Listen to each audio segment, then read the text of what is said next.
한 평범한 미국인 여성이 한국에 부모님을 초대한 후 가족 관계가 완전히 뒤바뀌었습니다. 오늘은 한국인 남편과의 결혼 때문에 부모님과 3년간 연락을 끊고 지내야 했던 뉴욕 출신 여성의 이야기입니다. 왜 하필 한국이어야만 하니 몇 달에 걸쳐 결혼을 끝까지 반대했던 부모님. 결국 서로에게 등을 돌린 채 기나긴 침묵의 시간을 보내야만 했습니다. 그녀는 임신을 계기로 용기를 내어 부모님을 한국으로 불렀다고 합니다. 그러나 한국 땅을 밟은 부모님이 불과 며칠 만에 보인 반응은 그녀가 상상조차 하지 못했던 것이었습니다. 더욱이 시간이 지나자 부모님 쪽에서 먼저 놀라운 제안을 해왔다고 합니다. 분쟁의 위험이 도사리는 위험한 나라. 그렇게만 믿었던 부모님의 마음을 완전히 바꿔놓은 것은 과연 무엇이었을까요? 그럼 그녀의 놀라운 경험담을 함께 따라가 보겠습니다. 제 이름은 엘리사입니다. 미국 뉴욕에서 태어나 자유롭고 열정적으로 살아왔습니다. 어릴 적부터 여행을 좋아했고 세상에 대한 호기심이 왕성했던 저는 어디를 가나 중심에 있는 그런 성격이었습니다. 부모님도 그런 제 모습을 무척 자랑스러워하셨습니다. 성적도 우수했던 덕분에 명문대학에 입학했고 캠퍼스 라이프도 활발하게 즐기고 있었습니다. 대학 2학년 때 국제문화교류 프로그램에 참여하게 되었습니다. 그곳에서 우연히 만난 한국인 유학생이 바로 준호였습니다. 처음 만난 순간부터 무언가 특별한 것을 느꼈습니다. 말수는 적지만 깊이가 느껴지는 눈빛, 그리고 꼭 필요한 말이 있을 때만 정확하게 자신의 의사를 표현하는 그의 모습이 인상적이었습니다. 저와는 정반대의 성격이었지만 오히려 그것이 매력적으로 다가왔습니다. 첫 그룹 프로젝트에서 같은 팀이 되었는데 그때 보여준 준호의 성실함과 책임감에 깊은 감명을 받았습니다. 자료 수집부터 발표, 준비까지 모든 과정에서 세심하게 신경 쓰는 모습이 정말 멋있었습니다. 처음에는 서로의 문화가 너무나 달라 조심스러웠습니다. 준호는 미국의 문화에 익숙하지 않았고 저 또한 한국 문화에 대해서는 K-드라마나 K-팝, 분단 국가라는 이미지 정도밖에 없었습니다. 하지만 여러 프로젝트를 함께 진행하면서 조금씩 서로를 이해하게 되었습니다. 준호가 보여주는 작은 배려, 그리고 가족을 생각하는 마음이 저에게는 무척 신선했습니다. 연애 초기에는 정말 많은 것을 배워야 했습니다. 준호는 제게 한국어를 가르쳐 주었고 저는 그에게 미국 문화의 자유로운 측면을 보여주었습니다.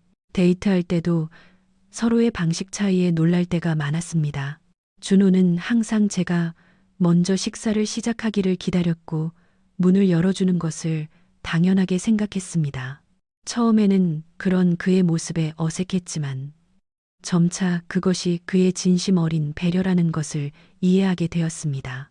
특히 인상 깊었던 것은 준호가 가족에 대해 이야기할 때의 모습이었습니다. 부모님에 대한 존경심과 책임감이 말 한마디 한마디에서 느껴졌습니다. 개인주의적인 미국 문화에서 자란 저에게는 정말 새로운 경험이었습니다. 준호의 한국인 친구들과 함께 한 식당에 가서 삼겹살이나 회덮밥을 먹어보기도 하고 그들이 보여주는 끈끈한 우정도 인상적이었습니다. 3학년이 되자 우리의 관계는 더욱 깊어졌습니다. 저희 부모님께 준호를 소개했는데 처음에는 조금 어색함이 있었지만 준호의 예의 바른 모습에 부모님도 좋은 인상을 받으셨습니다. 정중하고 성실한 청년이구나라며 긍정적으로 평가해 주셨습니다. 화상 통화로 준호의 부모님을 뵈었을 때는 정말 긴장했지만 따뜻하게 맞아주셔서 안심할 수 있었습니다. 대학 졸업이 다가오면서 우리에게는 현실적인 문제가 생겼습니다. 준호는 한국으로 돌아가야 했고 저는 뉴욕에서 커리어를 시작해야 했습니다. 하지만 우리는 이 관계를 포기하고 싶지 않았습니다. 장거리 연애를 결심한 것입니다. 처음 몇 달은 정말 힘들었습니다. 14시간의 시차 때문에 전화 통화를 하는 것도 쉽지 않았고 서로의 일상을 공유하는데도 한계가 있었습니다. 준호가 한국에서 신입사원으로 바쁘게 지낼 때는 며칠씩 연락이 끊어지기도 했습니다. 그때마다 불안하고 외로웠지만 서로에 대한 믿음으로 이겨냈습니다.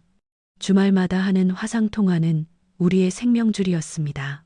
서로의 일상을 세세하게 공유하고 함께 영화를 보거나 식사를 하기도 했습니다. 준호는 한국의 계절 변화를 영상으로 보여주었고 저는 뉴욕의 다양한 모습을 공유했습니다. 1년에 2번 정도는 서로 만나러 갔습니다.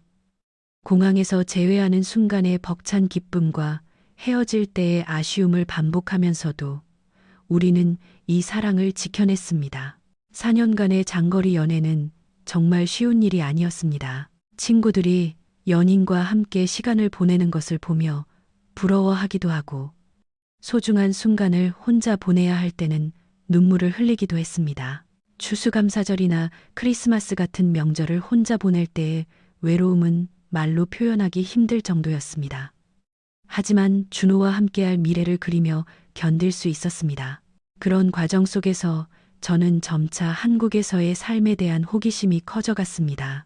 준호가 들려주는 한국 이야기, 빠르게 변화하는 기술과 문화, 그리고 따뜻한 공동체 문화까지 모든 것이 매력적으로 느껴졌습니다. 언젠가는 한국에서 살아보고 싶다는 생각도 하게 되었습니다. 마침내 준호가 프러포즈를 했을 때 저는 망설임 없이 네라고 대답했습니다. 7년이라는 긴 시간 동안 서로를 충분히 알아왔고 확신을 가질 수 있었습니다. 장거리 연애를 통해 더욱 강해진 우리의 사랑, 그리고 함께 넘어온 수많은 어려움이 우리 관계의 견고함을 증명해주고 있었습니다. 하지만 부모님께 결혼 소식과 한국 이주 계획을 전했을 때 예상치 못한 반응이 돌아왔습니다. 처음에는 축복해 주시는 것 같았습니다. 준호는 좋은 청년이고 7년이나 사귀었으니 서로 잘 알겠지라고 말씀해 주셨습니다. 그러나 제가 한국으로 이주할 계획이라고 말한 순간 분위기가 급변했습니다. 한국? 왜 굳이 한국까지 가야만 하는 거니? 아버지의 목소리에는 당혹감과 걱정이 섞여 있었습니다. 어머니도 마찬가지였습니다. 준호가 여기서 일하면 되잖아. 왜 우리 딸이 그렇게 먼 곳까지 가야만 하는 거니? 저는 준호의 가족과 그의 커리어가 한국에 기반을 두고 있다는 점을 설명했습니다. 또한 제가 한국 문화에 강한 관심이 있고 새로운 환경에서 도전해 보고 싶다는 의사도 전달했습니다. 하지만 부모님의 우려는 점점 더 커져만 갔습니다. 며칠 후 아버지가 저를 따로 불러 진지한 이야기를 시작하셨습니다. 책상 위에는 인터넷에서 찾은 다양한 자료가 놓여 있었습니다. 엘리사, 너는 한국이 어떤 나라인지 정말 알고 있는 거니? 아버지는 신문 기사를 보여주며 말했습니다. 북한과의 군사적 대치 상황, 항상 존재하는 전쟁의 위협, 그리고 과로사라는 단어가 있을 정도의 혹독한 노동 문화까지 부모님에게는 모든 것이 우려의 대상이었습니다. 한국은 언제 전쟁이 터질지 모르는 나라야. 그런 곳에서 우리 딸이 살아야 한다는 말이니. 아버지의 목소리에는 진심 어린 걱정이 담겨 있었습니다. 어머니는 더욱 감정적으로 반응하셨습니다. 뉴스에서 봤어. 한국은 배타적인 사회라서 외국인에게 차갑다고 하더구나. 문화 차이로 인한 어려움도 클 거야. 그렇게 말씀하시며 미국 내 일부 이민자 커뮤니티에서 일어난 문제들을 예로 들며 우려를 표하셨습니다. 부모님의 반대는 날이 갈수록 거세졌습니다. 가족 모임에서도 이 문제가 주된 화제가 되었습니다. 친척들도 한마디씩 거들었습니다. 왜 그렇게 먼 곳까지 가니? 미국에도 더 좋은 남자들이 많은데 동양 문화는 여성에게 불리하다고 들었어. 그런 말을 들을 때마다 가슴이 아팠습니다. 특히 어머니는 마치 딸을 누군가에게 빼앗기는 듯한 감정을 느끼시는 것 같았습니다. 20년 넘게 키운 딸을 이렇게 멀리 보내야 하다니 라며 눈물을 흘리기도 하셨습니다. 그런 어머니의 모습을 보며 제 마음도 찢어질 듯 아팠습니다.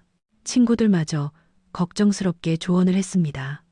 정말 한국까지 갈 필요가 있어? 장거리 연애도 힘들었는데 2주까지 하다니. 그런 말들이 들려올 때마다 제 결심도 흔들릴 뻔했습니다. 몇 주에 걸쳐 계속된 가족 내 갈등은 점점 더 깊어졌습니다.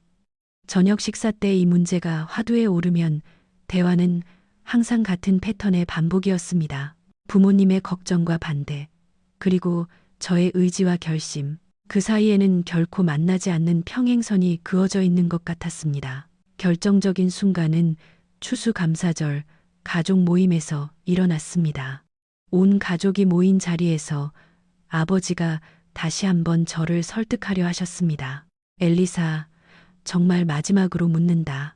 왜 하필 한국이어야만 하지? 준호가 좋다면 그가 미국에서 살면 되잖니. 왜 우리 딸이 그렇게 멀리 가야만 하는다. 그 순간 저는 더 이상 논리적인 설명을 할 수 없었습니다. 한국의 경제 발전이나 뛰어난 치안, 교육 시스템이나 의료 제도에 대해 이야기한들 들으려 하지 않으셨습니다. 결국 저는 가장 솔직한 마음을 털어놓았습니다. 그 사람이 준호이기 때문이에요. 그 말 외에는 설명할 방법이 없었습니다. 사랑하는 사람과 함께 있고 싶다. 단지 그 단순하고 명확한 이유였습니다. 어떤 나라이든 어떤 어려움이 있든 함께 이겨내고 싶다는 마음이었습니다. 부모님은 그 대답에 더 이상 아무 말도 하지 못하시는 듯 했습니다. 아버지는 깊은 한숨을 내쉬었고 어머니는 고개를 돌리셨습니다. 그 순간의 정적이 얼마나 길게 느껴졌는지 모릅니다. 온 가족이 모인 자리에서 흐르는 무거운 침묵 속에서 저는 마치 혼자 서 있는 듯한 기분이었습니다. 결혼식 준비 과정은 예상보다 훨씬 더 힘들었습니다. 부모님은 결혼식에는 참석하겠다고 하셨지만 마음의 문을 닫아버린 것이 느껴졌습니다. 식장 예약부터 드레스 선택까지 모든 과정에서 어머니의 도움을 받고 싶었지만 예전처럼 적극적으로 도와주시지 않으셨습니다. 결혼식 당일 억지로 미소를 지으려 노력하셨습니다. 하지만 그 미소 뒤에 숨겨진 걱정과 서운함을 저는 느낄 수 있었습니다. 준호의 부모님께서 한국에서 와주셨을 때도 어색한 분위기가 흘렀습니다. 언어의 장벽도 있었지만 그 이상으로 마음의 벽이 더 높았던 것 같습니다. 신혼여행을 마치고 한국행 비행기에 오르던 날, 공항에서의 이별은 정말 힘들었습니다. 어머니는 마지막까지 정말 힘들어지면 언제든 돌아오렴이라고 말씀하셨지만 그 말에 담긴 진짜 의미를 저는 잘 알고 있었습니다. 부모님은 제가 곧 실패하고 돌아오거나 적어도 자주 만날 수 있을 것이라 기대하고 계셨던 겁니다. 공항 게이트를 지나며 돌아본 부모님의 모습은 지금도 잊을 수 없습니다. 걱정과 사랑이 뒤섞인 그 표정, 그리고 손을 흔들면서도 눈가에 맺힌 눈물. 그 모든 것이 제 가슴을 조여왔습니다. 이렇게 저는 부모님의 반대를 무릅쓰고 준호와 결혼해 한국에 왔습니다. 사랑하는 사람과 함께 있기 위한 선택이었지만 동시에 가족과의 관계에 큰 상처를 남긴 결정이기도 했습니다. 하지만 저는 후회하지 않았습니다. 언젠가 부모님도 이해해 주실 거라고 믿었습니다. 그 믿음 하나만을 가슴에 품고 낯선 땅에서의 새로운 시작을 알렸습니다. 한국에 온 지 몇 달이 지나고 저는 점차 이곳 생활에 익숙해졌습니다. 준호와 함께 서울 근교의 깨끗한 아파트에 자리를 잡았습니다. 처음에는 모든 것이 새로웠습니다. 엘리베이터에서 만나는 이웃들의 인사 방식부터 시작해서 아파트 관리 사무소의 시스템, 무인 택배함, 사용법까지 하나하나 배워나가야 했습니다. 가장 힘들었던 것은 역시 언어였습니다. 준호가 가르쳐준 한국어만으로는 일상 회화에 부족했습니다. 마트에서 장을 볼 때도 원하는 물건을 찾기 힘들었고 동네 미용실에서는 의사소통이 잘 되지 않아 당황했던 기억이 있습니다. 하지만 놀라웠던 것은 사람들의 친절함이었습니다. 제가 서툰 한국어로 말하면 끝까지 들어주려 노력해 주었고, 영어를 조금이라도 할 줄 아는 분들은 적극적으로 도와주었습니다. 특히 같은 층에 사는 김 선생님 댁 아주머니는 정말 고마운 존재였습니다. 제가 혼자 있을 때 반찬을 나눠주시곤 했습니다. 처음에는 어색했지만 그분의 따뜻한 마음이 전해져 왔습니다. 외국에서 와서 힘들지 라며 한국 요리 만드는 법도 가르쳐 주셨습니다. 갈비찜부터 된장찌개, 잡채까지 하나씩 배워나갔습니다. 아파트 단지 내의 젊은 엄마들과 친해지는 것도 처음에는 쉽지 않았습니다. 문화적 차이나 언어의 장벽 때문에 대화에 끼어들기 어려웠습니다. 하지만 몇 달 후 아파트 내 작은 모임에 참여하기 시작하면서 조금씩 친해질 수 있었습니다. 아이 교육 이야기, 남편 직장 이야기, 시댁 이야기까지 들으면서 한국 여성들의 삶에 대해 많이 배우게 되었습니다. 준호의 배려도 큰 힘이 되었습니다. 퇴근하고 돌아오면 항상 제가 어떻게 지냈는지 물어봐 주었고, 주말에는 함께 서울 시내 곳곳을 다니며 한국 문화를 체험할 수 있도록 도와주었습니다. 경복궁, 명동, 한강 공원까지 다양한 곳을 둘러보며 점차 이 나라에 대한 이해가 깊어졌습니다. 그렇게 2년 정도가 지날 무렵 저는 정말로 이곳을 우리 집이라고 부를 수 있게 되었습니다. 아침에 일어나 창문을 열면 보이는 산과 아파트 단지의 풍경, 익숙하게 들려오는 아파트 안내 방송 소리, 그리고 이웃들과 나누는 인사가 모두 당연한 일상이 되었습니다. 한국어 실력도 꽤 늘어서 이제는 동네 사람들과 농담을 주고받을 수 있을 정도가 되었습니다. 그러던 어느 날 제 인생에 가장 큰 전환점이 찾아왔습니다. 임신이었습니다. 병원에서 확인받던 그 순간의 기쁨은 지금도 잊을 수 없습니다. 준호는 눈물을 글썽이며 저를 힘껏 안아주었고, 우리는 정말 오랫동안 행복에 잠겨 있었습니다. 하지만 동시에 복잡한 마음도 들었습니다. 이 기쁜 소식을 부모님과 나눌 수 없다는 사실이 가슴을 아프게 했습니다. 3년간 거의 연락을 하지 않았기 때문에 갑자기 전화를 거는 것은 쉽지 않았습니다. 며칠을 고민한 끝에 용기를 내어 전화를 걸었습니다. 전화벨이 울리는 동안의 긴장감은 잊을 수 없습니다. 여보세요라는 어머니의 목소리를 들었을 때 눈물이 왈칵 쏟아질 뻔했습니다. 엄마, 저예요, 엘리사. 잠깐의 침묵이 흘렀지만 어머니는 반가워하시는 것 같았습니다. 임신했어요. 제가 이 말을 꺼냈을 때 어머니는 한동안 아무 말도 하지 않으셨습니다. 그리고 갑자기 정말이니? 라며 목소리가 떨리기 시작했습니다. 기쁨과 놀라움, 그리고 복잡한 감정이 뒤섞인 목소리였습니다. 아버지도 전화를 바꿔 받으셨습니다. 축하한다고는 하셨지만 어딘가 어색한 분위기가 감돌았습니다. 그래도 손주가 생긴다는 것에 대한 기대감은 감추지 못하시는 듯 했습니다. 몸은 괜찮니? 라며 제 안부를 물어주셨습니다. 그 전화를 계기로 조금씩 연락이 늘어갔습니다. 어머니는 임신 경과에 대해 자세히 물어보시기도 하고, 한국의 산부인과는 어떤지, 식사는 잘 챙겨 먹는지 등을 걱정해 주셨습니다. 3년간의 벽이 조금씩 허물어지기 시작하는 것 같았습니다. 임신 7개월이 되었을 무렵 어머니께서 조심스럽게 말씀하셨습니다. 엘리사, 우리가 한국에 가서 너를 좀 보고 싶은데 괜찮을까? 그 말을 들었을 때 제 마음은 정말 복잡했습니다. 기쁜 한편 걱정도 되었습니다. 부모님이 한국을 어떻게 받아들이실지 전혀 예측할 수 없었기 때문입니다. 오세요, 엄마. 정말 보고 싶어요. 결국 저는 이렇게 대답했습니다. 준호도 적극적으로 찬성해 주었습니다. 부모님께서 한국을 직접 보시면 분명 이해해 주실 거야 라고 말해 주었습니다. 부모님의 한국 방문이 결정되었을 때 저는 한편으로는 손꼽아 기다리면서도 다른 한편으로는 불안감을 느꼈습니다. 3년 만에 만나는 것 자체도 긴장되었지만 무엇보다도 부모님이 한국에 대해 어떤 인상을 가질지가 걱정이었습니다. 혹시나 부정적인 면만 보시게 되지는 않을까, 더 큰 오해가 생기지는 않을까 염려했습니다.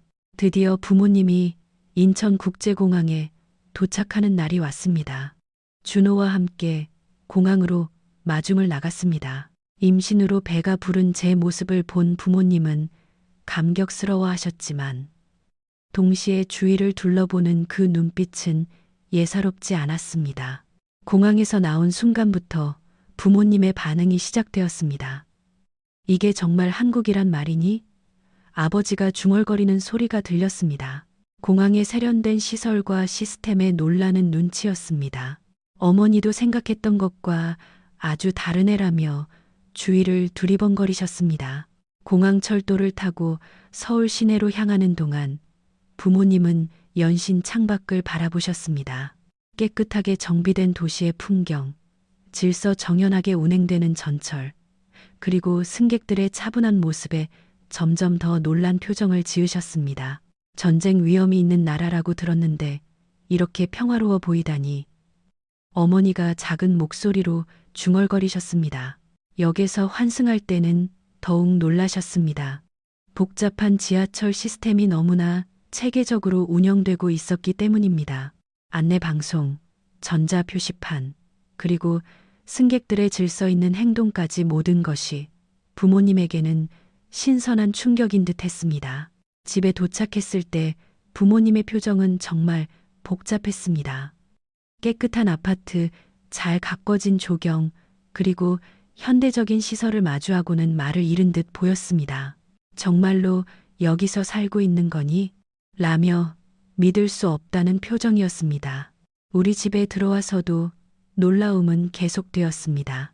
현관에서 신발을 벗는 문화부터 시작해서 바닥 난방, 비데가 설치된 화장실, 그리고 다양한 최신 가전제품까지 모든 것이 부모님에게는 새로운 것이었습니다. 특히 밥솥에서 갓 지은 밥 냄새가 풍겨올 때는 이렇게 좋은 향기라니 믿을 수가 없네라며 감탄하셨습니다. 첫날 저녁은 집에서 조용히 보냈습니다.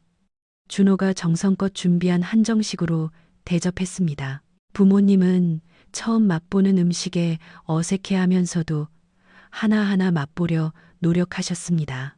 이 갈비찜이라는 요리 생각보다 맛있네. 어머니가 그렇게 말하며 미소 지었을 때 분위기가 조금 부드러워진 것을 느꼈습니다. 밤이 되어 부모님이 피곤해 보이셔서 일찍 쉬시라고 말씀드렸습니다. 하지만 시차 때문인지 좀처럼 잠들지 못하시는 것 같았습니다. 그때 제가 제안했습니다. 근처에 산책로가 있는데 같이 나가 보실래요? 처음 부모님은 망설이셨습니다. 밤 11시가 넘은 시간이었기 때문입니다. 밤에 나가도 괜찮은 거니? 라며 불안해하셨습니다. 뉴욕에서는 절대로 생각할 수 없는 일이었으니까요. 괜찮아요. 여긴 정말 안전해요. 제가 그렇게 말하자 준호도 한국은 밤에도 안전합니다. 라고 설명해 주었습니다. 결국 부모님은 마지못해 코트를 걸치고 저와 함께 밖으로 나섰습니다. 아파트를 나와 동네 산책로로 향했습니다. 가로등이 환하게 켜진 깨끗한 보도. 그리고 늦은 시간임에도 불구하고 곳곳에서 산책하는 사람들의 모습에 부모님은 다시 한번 놀라셨습니다. 정말 사람들이 이렇게 자유롭게 걸어 다니는구나 라며 신기해하셨습니다. 길가에 앉아 조용히 통화하는 젊은이, 강아지를 산책시키는 할머니, 그리고 편의점에서 야식을 사는 학생들까지 모든 풍경이 부모님에게는 새로운 세상이었습니다. 뉴욕의 밤거리와는 전혀 다른 분위기였습니다. 이게 정말 분쟁 위험이 있는 나라의 모습이란 말인가. 아버지가 작은 목소리로 중얼거리셨습니다. 그 말을 들었을 때 제 가슴속이 뭉클해졌습니다. 부모님께서 조금씩 한국에 대한 선입견을 버리기 시작하시는 것 같았기 때문입니다. 산책을 마치고 집으로 돌아오는 길에 편의점에 들렀습니다. 24시간 운영되는 편의점의 시스템과 다양한 상품, 그리고 깨끗한 진열 상태에 부모님은 또 감탄하셨습니다. 미국보다 훨씬 체계적이잖아라고 말씀하셨습니다. 그날 밤 부모님은 저에게 조용히 말씀하셨습니다. 엘리사, 우리가 한국에 대해 무언가 단단히 오해하고 있었나 보다. 그 말을 들었을 때 저는 정말 기뻤습니다.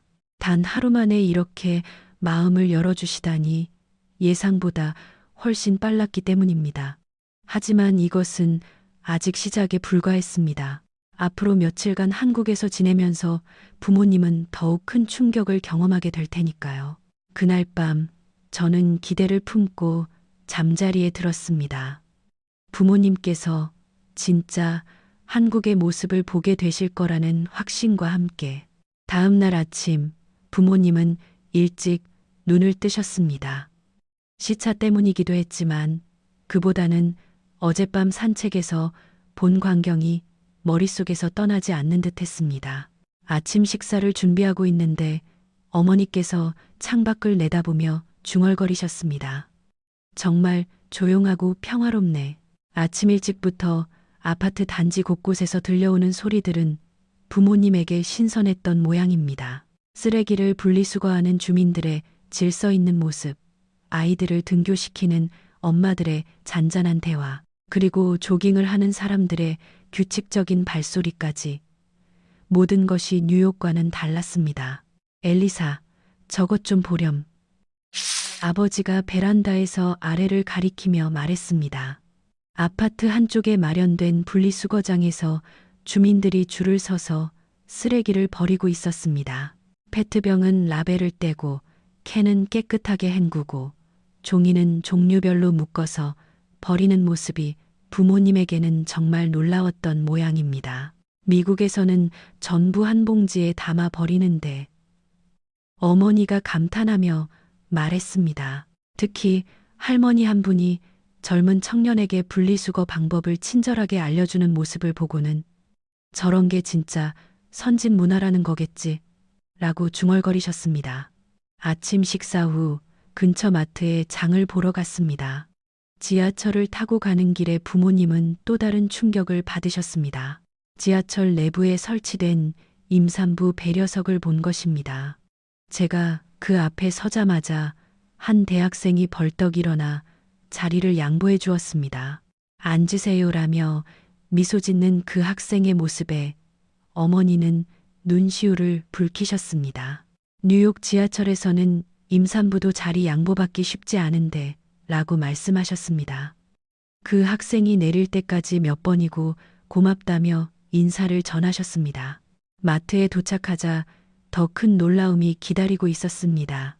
입구부터 체계적으로 정리된 카트, 깨끗한 진열 상태, 그리고 무엇보다도 풍부한 상품 종류가 부모님을 압도했습니다. 이 마트, 미국의 대형 마트보다 훨씬 체계적이잖아. 아버지가 놀라며 말했습니다. 특히 신선식품 코너에서 부모님은 정말 감탄하셨습니다. 채소 하나하나까지 정성스럽게 포장되어 있고 원산지와 영양 정보가 자세히 표시되어 있었기 때문입니다. 생선 코너에서는 직원분이 친절하게 손질까지 해주는 서비스에 어머니는 이렇게 세심한 배려는 처음이야라며 놀라워하셨습니다. 계산할 때는 더욱 놀랐습니다. 셀프 계산대의 최신 시스템과 다양한 결제 방법을 보며 아버지는 기술이 여기까지 발전했구나라며 감탄하셨습니다. 준호가 스마트폰으로 간단하게 결제하는 모습을 보고는 미국보다 앞서가네라고 중얼거리셨습니다. 마트를 나와 점심을 먹으러 근처 식당에 갔는데 그곳에서도 놀라운 일이 있었습니다. 주문한 음식이 정말 빨리 나온 것입니다. 불과 10분도 되지 않아 뜨끈한 음식이 식탁에 차려졌습니다. 이렇게 빠르고 맛있을 수가 있나 걱정하시던 부모님은 첫 술을 뜨고는 완전히 생각을 바꾸셨습니다. 이 맛에 어떻게 이렇게 빨리 만들지?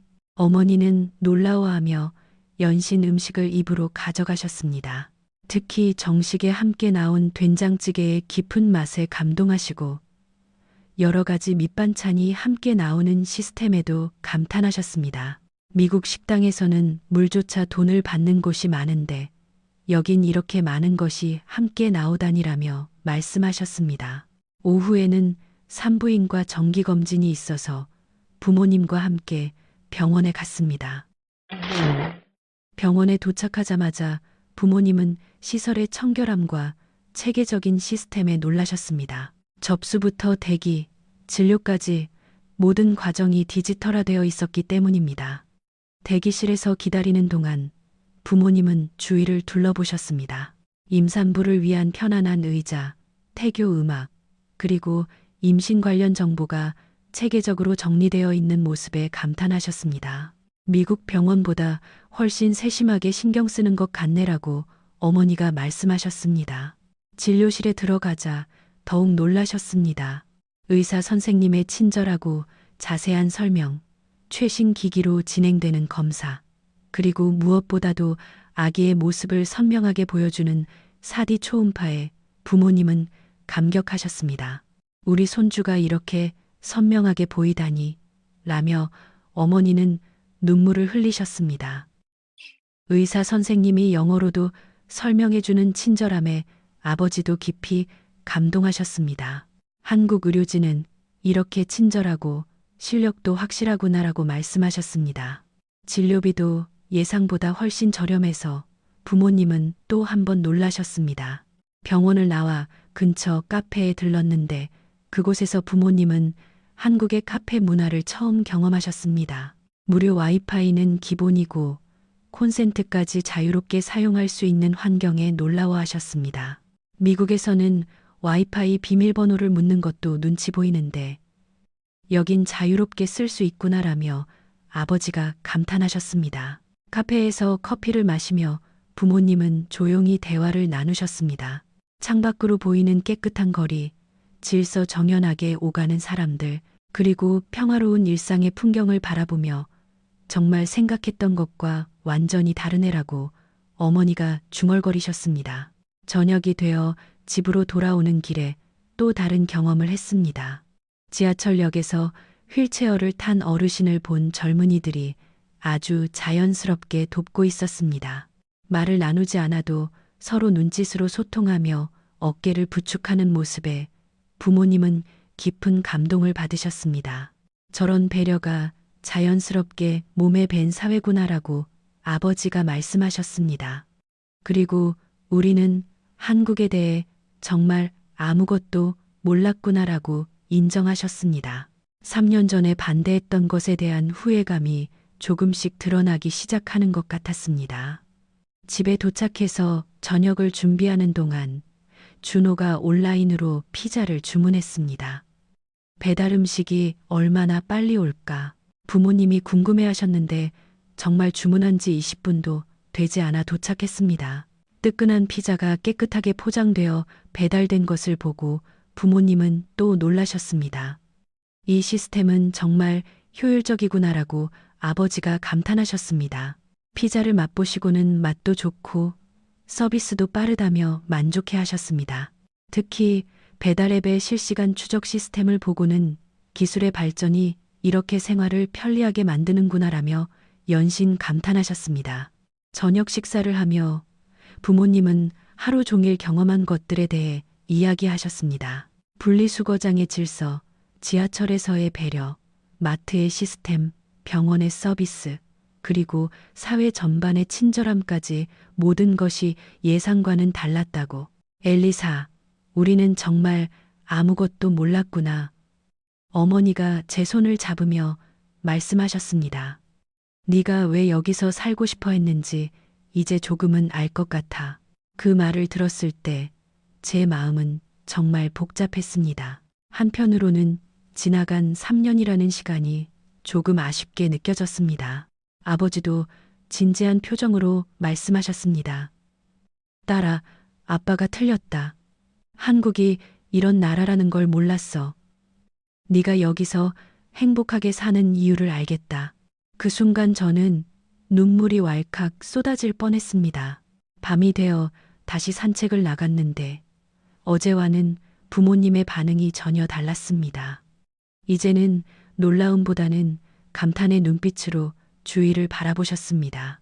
늦은 시간에도 안전하게 걸을 수 있는 길, 조용히 담소를 나누는 사람들, 그리고 평화로운 분위기까지 모든 것이 부모님에게는 새로운 발견이었습니다. 편의점에 들러 간단한 것을 샀는데 24시간 운영 시스템과 친절한 직원의 서비스에 또 감탄하셨습니다. 이런 편리함은 미국에서도 찾기 힘든데라고 아버지가 말씀하셨습니다.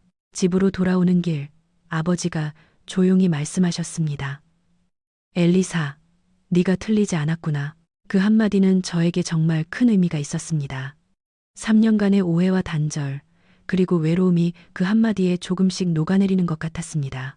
네가 이 나라를 선택한 이유를 이제는 알겠어라고 어머니도 덧붙이셨습니다. 준호도 좋은 사람이고 이 나라도 우리가 생각했던 것과는 전혀 다르구나. 그 말을 듣고 저는 정말 안도감을 느꼈습니다.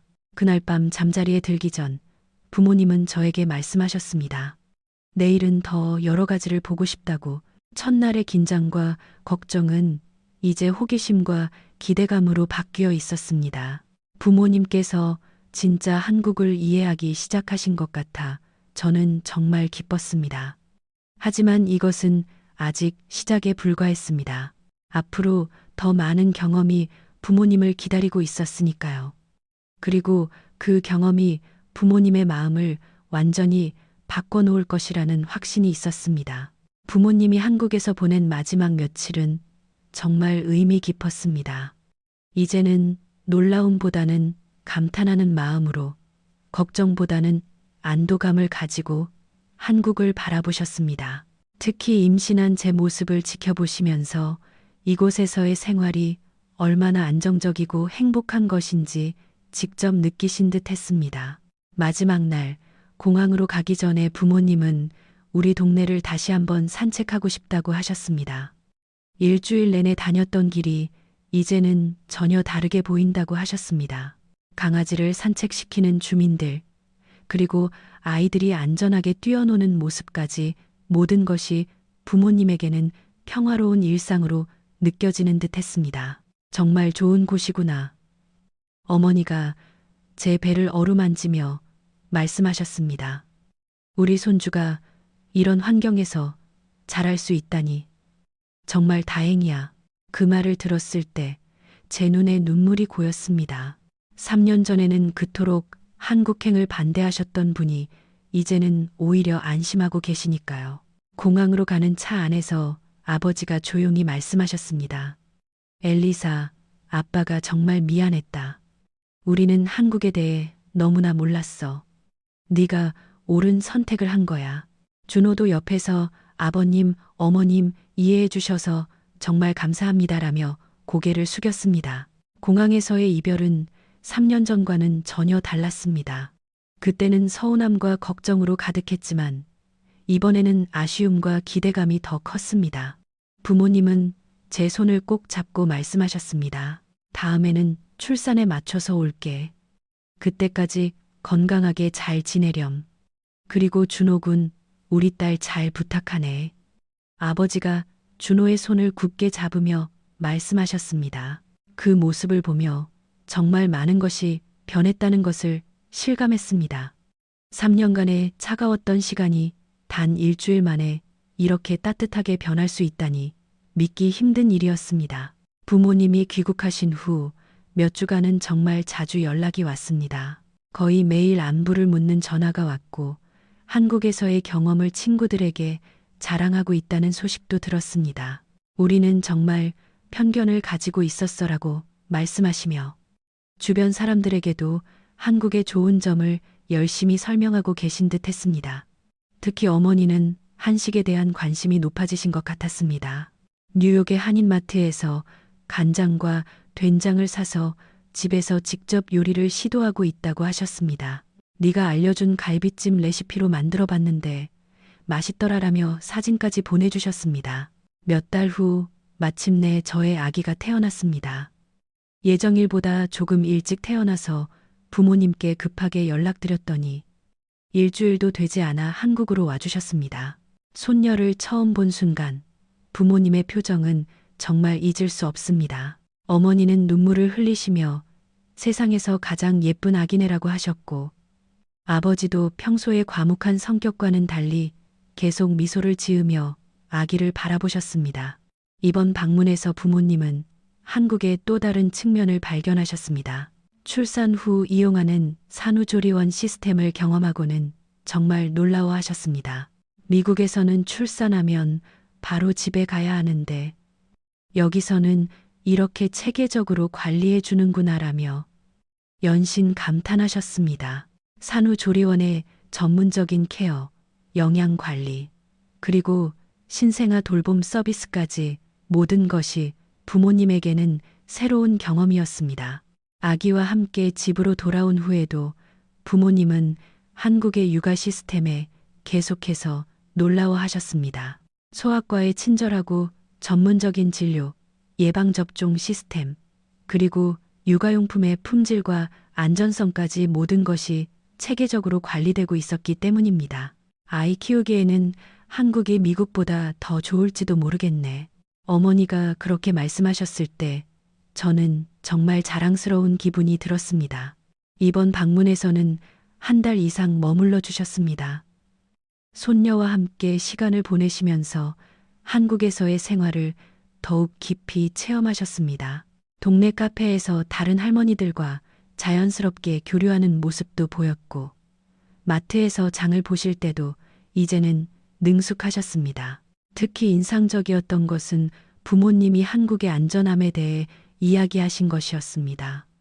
밤늦게 아이들과 산책을 나가도 전혀 무섭지 않겠어. 뉴욕에서는 상상도 못할 일이야라고 말씀하셨습니다. 실제로 매일 저녁 유모차를 밀고 함께 산책을 나갔는데 그 모습이 무척 자연스러웠습니다. 부모님이 귀국하신 후에도 연락은 더욱 잦아졌습니다. 이제는 한국 뉴스에도 관심을 가지시고 한국 드라마를 보기 시작했다고 하셨습니다. 네가 사는 나라를 더 알고 싶어서라고. 몇 달 후 부모님은 다시 한국에 오셨습니다. 이번에는 더 긴 기간 머물 계획이라고 하셨습니다. 손녀의 성장을 지켜보고 싶다는 이유였지만 사실은 한국에서의 생활이 편안하다는 것도 큰 이유인 듯 했습니다. 이번 방문에서 부모님은 정말 놀라운 변화를 보여주셨습니다. 한국어를 조금씩 배우기 시작하신 것입니다. 안녕하세요. 감사합니다. 같은 기본적인 인사부터 시작해서 귀여워요, 맛있어요 같은 표현까지 익히셨습니다. 동네 사람들과 인사를 나눌 때마다 한국어로 말하려고 노력하시는 모습은 정말 감동적이었습니다. 특히 아버지는 한국의 효율적인 시스템에 계속해서 감탄하셨습니다. 인터넷으로 주문한 물건이 다음 날이면 도착하는 배송 시스템, 지하철과 버스가 정확하게 연계되는 대중교통, 그리고 모든 공공장소에서 사용 가능한 무료 와이파이까지, 이런 인프라는 뉴욕에서도 보기 힘들어라고 말씀하셨습니다. 어머니는 한국의 식문화에 완전히 매료되셨습니다. 동네 시장에 가서 직접 식재료를 사고 이웃 아주머니에게 한국 요리를 배우기도 하셨습니다. 이렇게 깊은 맛을 낼 수 있는 식문화가 있다니 라며 놀라워하며 매일 새로운 요리에 도전하셨습니다. 3개월 정도 머무신 후 부모님이 미국으로 돌아가실 때 하신 말씀이 정말 인상적이었습니다. 요즘은 뉴욕이 더 불편하게 느껴져. 밤에도 안심하고 외출할 수 없고 말이야. 라며 한국과 미국의 차이를 구체적으로 이야기해 주셨습니다. 뉴욕에서는 지하철 타는 것도 조심해야 하고 밤늦게 혼자 걷는 건 위험하잖아. 그런데 여기서는 손녀랑 같이 밤 산책도 할 수 있으니 말이야. 어머니의 이 말씀은 정말 마음에 와닿았습니다. 안전에 대한 기본적인 불안감을 느끼지 않고 살 수 있다는 것이 얼마나 큰 차이인지 부모님께서 직접 체감하신 것입니다. 아버지도 총기 소유 문제 때문에 항상 긴장하며 살았는데 여기서는 그런 걱정이 전혀 없다며 한국의 치안에 대해 몇 번이고 이야기하셨습니다. 특히 학교나 공공장소에서의 안전 문제에 대해서도 한국이 훨씬 안심된다고 말씀하셨습니다. 행정 처리의 효율성도 부모님을 놀라게 한 부분이었습니다. 미국에서는 간단한 서류 처리도 몇 주씩 걸리는 일이 많은데 한국에서는 대부분 당일이나 며칠 내에 처리되는 점에 감탄하셨습니다. 이 효율성은 정말 본받아야 할 점이야 라고 아버지가 말씀하셨습니다. 부모님이 미국으로 귀국하시고 몇 달 뒤 놀라운 소식을 들었습니다. 은퇴 후 한국으로의 이주를 진지하게 고려하고 있다는 이야기였습니다. 우리도 이제 나이가 있으니 안전하고 편리한 곳에서 손녀와 함께 살고 싶어. 실제로 부모님은 한국 이주를 위한 준비를 시작하셨습니다. 한국어 학습을 더욱 체계적으로 시작하시고 한국의 의료보험 시스템이나 노인 복지 정책에 대해서도 알아보고 계셨습니다. 한국의 의료 시스템은 미국보다 훨씬 체계적이고 비용도 저렴하다며 실질적인 계획을 세우고 계셨습니다. 친구들에게도 한국 이야기를 자주 하게 되었다고 들었습니다. 딸 덕분에 한국의 좋은 점을 알게 됐어라며 한국의 장점을 자랑하고 계신다고 합니다. 처음에는 딸을 이상한 나라로 보냈다며 걱정했던 분들이 이제는 한국이 그렇게 좋은 나라였구나 라고 말해준다니 정말 감개무량했습니다. 몇 년이 지나고 부모님의 한국 방문은 이제 일상이 되었습니다.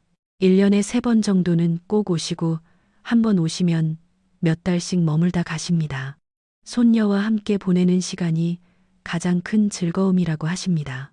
특히 손녀가 자라면서 한국어와 영어를 동시에 배우는 모습을 보고는 정말 만족해 하셨습니다. 이런 국제적인 환경에서 자라는 아이는 얼마나 많은 기회를 얻게 될까라며 이중 언어 교육의 장점에 대해서도 인정해 주셨습니다. 이제 부모님은 저에게 너는 정말 현명한 선택을 했구나라고 말씀해 주십니다.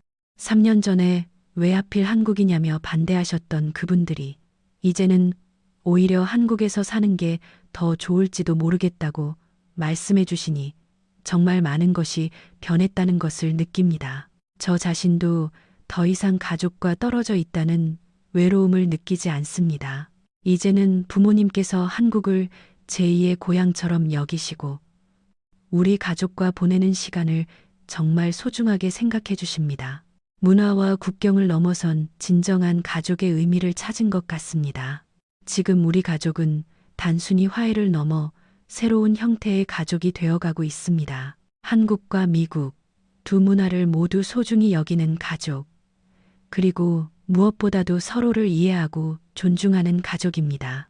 처음에는 반대받았던 선택이 결국 우리 모두에게 더 큰 행복을 가져다 준 것 같습니다. 부모님께서 이제 우리가 갈 차례네라고 말씀하실 때마다 저는 정말 감사한 마음으로 가득 찹니다. 그분들이 직접 경험하고 느낀 한국의 좋은 점들, 그리고 저와 제 가족에 대한 이해와 사랑이 이 모든 변화를 가능하게 해주었으니까요. 이제 우리는 진짜 의미에서 하나의 가족이 되었습니다.